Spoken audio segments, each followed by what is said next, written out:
తులవారి కనుక చూసుకున్నట్లయితే మీకు 3, 6 అధిపతి అయినటువంటి గురువు దశమ స్థానంలో రవితో జీవాత్మ సంయోగంలో ఉంటూ మీ గురువు ముఖ్యంగా మౌఢ్యంలో కూడా వెళ్తున్నాడు.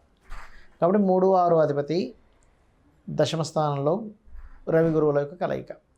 దీని మూలంగా మీకు కలిగేటువంటి ఫలితాలు, ఏ దేవతారాధన చేయాలి, ఎటువంటి విషయాల పట్ల మీరు జాగ్రత్తగా ఉండాలి అనేటువంటి అనేకమైనటువంటి అంశాలు చెప్తుంది నేనైనప్పటికీ చెప్పిస్తుంది సాక్షాత్ లలిత అమ్మవారిగా భావిస్తూ ఆ లలితాంబిక అమ్మవారి యొక్క అనుగ్రహం మీకు పరిపూర్ణంగా కలగాలని మనస్ఫూర్తిగా కోరుకుంటూ, ఇక్కడ ఎప్పుడైతే ఈ 3, 6 ఆధిపత్యం వచ్చిందో గురువుకి దశమ స్థానం అయిందో, ఈ దశమ స్థానంలో ఉండడం వల్ల ఏంటంటే కొంచెం ఒకవైపు ఉద్యోగంలో ఒత్తిడి, ఉద్యోగంలో మిస్కమ్యూనికేషన్స్, నిత్య జీవితంలో కొన్ని పనులు ఆగిపోతూ ఒక పక్క జరుగుతున్నప్పటికీ గుర్తింపు కూడా వస్తూ ఉంటుంది. మీరు చేసేటువంటి వృత్తి వ్యాపార సంబంధించినటువంటి విషయాల్లో గుర్తింపు కూడా ఉంటుంది. కాకపోతే ఇక్కడ ఏంటంటే ఆ యొక్క గుర్తింపు విషయంలో ఎంత పాజిటివ్గా ఉంటుందో, మధ్యవర్తిత్వంగా ఉండడం వల్ల, మధ్యవర్తిత్వంగా ఉండే అప్పులు ఇప్పించడం వలన, లేకపోతే సిబ్లింగ్స్తో లేదా తోబుట్టు వరుస వారితో ఉండేటువంటి కొన్ని మిస్కమ్యూనికేషన్స్ వల్ల మీకు రావాల్సిన భూమికి సంబంధించిన విషయాల్లో కానివ్వండి,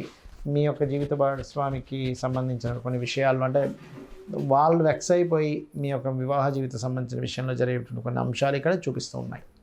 ఎందుకంటే తులాలగ్నము వారికి రవి గురువులు ఇద్దరూ కూడా పూర్వజన్మ కర్మకారకులే అవుతారు.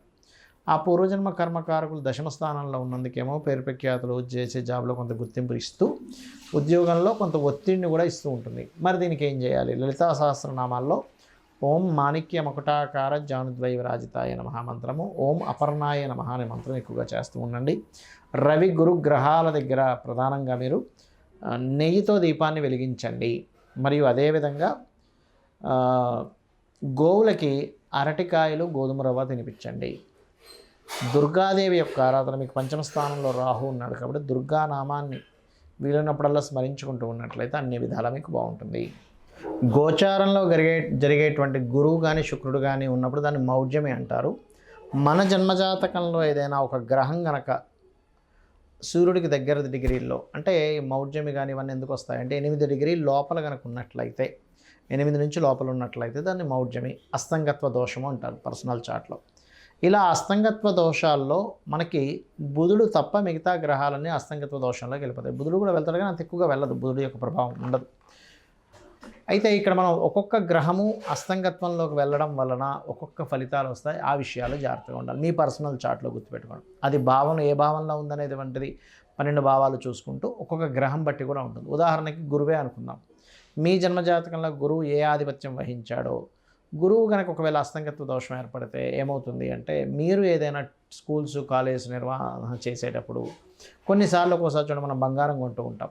గురువు అస్తంగత్వ దోషంలో మీ జన్మజాతకంలో ఉన్నట్లయితే గోల్డ్ మీద ఇన్వెస్ట్మెంట్ చేయడం అంత శ్రేయస్కరం కాదు. పర్లేదండి రవి బాగున్నాడు అన్నప్పుడు కొంతవరకు 50-50గా ఉంటుంది. రవి కూడా పాడైపోయి గురువు కూడా పాడైతే గోల్డ్ మీద ఇన్వెస్ట్మెంట్స్ అనేవి చేయకూడదు, అస్తంగత్వ దోషంలో ఉన్న గురువు లేదా పాపకత్తిలో ఉన్న. అదేవిధంగా కొన్నిసార్లు అమావాస్య యోగంలో పుడుతూ ఉంటారు కదా, అంటే అప్పుడు చంద్రుడు చాలా క్లోజ్ డిగ్రీల్లో సూర్యుడి దగ్గరికి వచ్చేసాడు, చంద్రుడేమో క్షేణ చంద్రుడే. అలాంటప్పుడు ఏంటంటే మీరు అమావాస్య నాడు పితృదేవతా సంబంధించిన కార్యక్రమాలు చేయడము, మరియు అదేవిధంగా మరొక విషయం ఏంటంటే ఇక్కడ వీటితో పాటు మానసిక సంబంధంగా అంటే కొంచెం మనసు మీద ఎక్కువ తీసుకుంటూ ఎక్కువ ఎమోషన్స్ అవ్వకూడదు అనేటువంటిది దాని అర్థం అనమాట.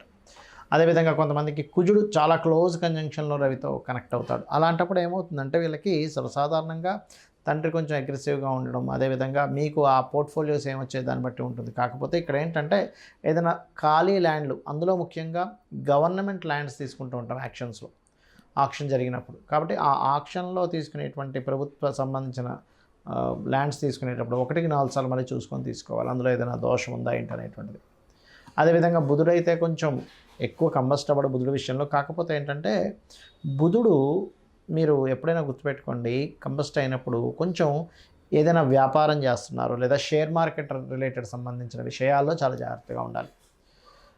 అదేవిధంగా శుక్రుడు అనుకోండి, వివాహము, చాలామందికి శుక్రుడు కనుక క్లోజ్ కంజంక్షన్లో కనుక రవితో ఉన్నట్లయితే అప్పుడు ఏమవుతుంది అంటే మీకు అది వివాహము, వివాహ జీవితము, స్పర్మ్ కౌంటింగ్ తక్కువగా ఉండడము, లేకపోతే కొంతమందికి లేడీస్కి అయితే వాళ్ళకి చూడండి ఒక్కోసారి వాళ్ళు ఈ thyroid related issues, హార్మోనియల్ related issues వస్తూ ఉంటాయి.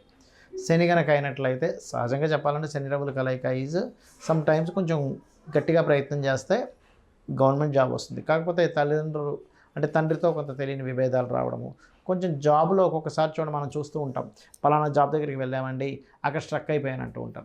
అయితే ఇక్కడ ఏంటి శనితో పాటు అది దశమాధిపత్యం కూడా వస్తే ఇంకెక్కువ వస్తుంది దాని ప్రభావం. రాహువు కేతు అయితే గ్రహణ సమయాలు అవి పెద్దగా కంబస్ట్ అవ్వవు దీనికి, ఎందుకంటే ఛాయాగ్రహాలు నిజమైనటువంటి గ్రహాలు కావు నోట్స్ కాబట్టి. అయితే ఇక్కడ ఏంటి ఏ భావంలో మీకు అస్తంగత్వ దోషం ఏర్పడింది.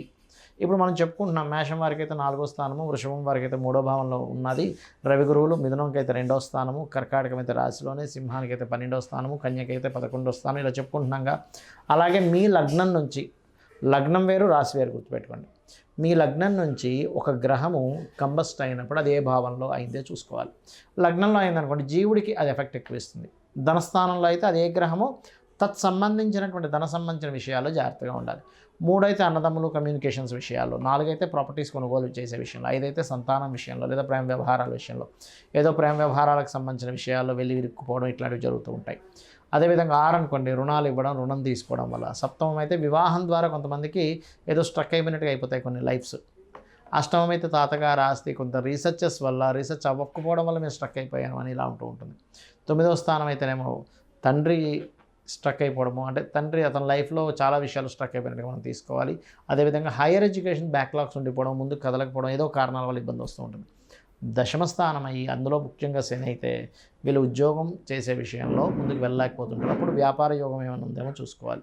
లాభం అయితే వ్యాపార స్థానాలు ఏదైనా ఒక లాభం ఆశిస్తున్నామో, ఎక్స్పెక్టేషన్ చేస్తున్నామో అప్పుడు ఇబ్బంది వస్తుంది. 12వ స్థానం అయితే ఇన్వెస్ట్మెంట్ చేసేటప్పుడు పర్టికులర్గా ఆ మహాదశలు అంతర్దశలు. ఇప్పుడు ఎగ్జాంపుల్ ఒక గ్రహం ఏదైనా కంబస్ట్ అయింది అంటే అస్తంగత్వ దోషంలోకి వెళ్ళిపోయింది, దాన్ని గోచారంలో మౌఢ్యమి అనే పదంతో వాడతాం. ఇప్పుడు ఆ అస్తంగత్వం దోషంలోకి వెళ్ళిపోయినటువంటి ఆ యొక్క గ్రహం ఏదైతే ఉందో అది పర్టికులర్గా మీకు ఏ భావ సంబంధంగా ఉందో చూసుకోవాలి. ఇప్పుడు 12వ భావ సంబంధంగా ఉందనుకోండి, అప్పుడు ఇన్వెస్ట్మెంట్స్ ఆ పర్టికులర్ మహాదశ అంతర్దశలో పనికిరావు, గుర్తుపెట్టుకోండి.